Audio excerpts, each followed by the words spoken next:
Friends, affirm, AFFIRM. Affirm ಅಂತಂದ್ರೆ friends ದೃಢವಾಗಿ ಹೇಳೋದು.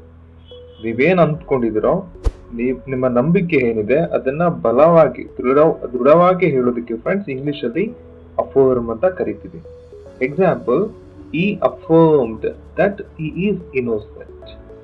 ಫ್ರೆಂಡ್ಸ್, ಈಗ ಒಬ್ಬ ಬಿಸ್ನೆಸ್ ಮ್ಯಾನ್ ಅನ್ನ ಏನೋ ತಪ್ಪು ಮಾಡಿದ್ದಾನೆ ಅಂದ್ಬಿಟ್ಟು ಅರೆಸ್ಟ್ ಮಾಡ್ತಾರೆ ಅಂತ ಇಟ್ಕೊಳ್ಳಿ. ಕೋರ್ಟ್ ನಲ್ಲಿ ಆತ ನ್ಯಾಯಾಲಯದಲ್ಲಿ ನಾನು ಏನೂ ತಪ್ಪು ಮಾಡಿಲ್ಲ ಅಂತ ದೃಢವಾಗಿ ಹೇಳ್ತಾನೆ. ಈ ರೀತಿ ದೃಢವಾಗಿ ಹೇಳೋದಕ್ಕೆ ಅಫರ್ಮ್ ಅಂತ ಕರಿತೀವಿ. She affirmed that she wants to study. ಅವಳು ದೃಢವಾಗಿ ಹೇಳಿದ್ದು ನಾನು ಮುಂದಕ್ಕೆ ಓದಬೇಕು ಅಂತ.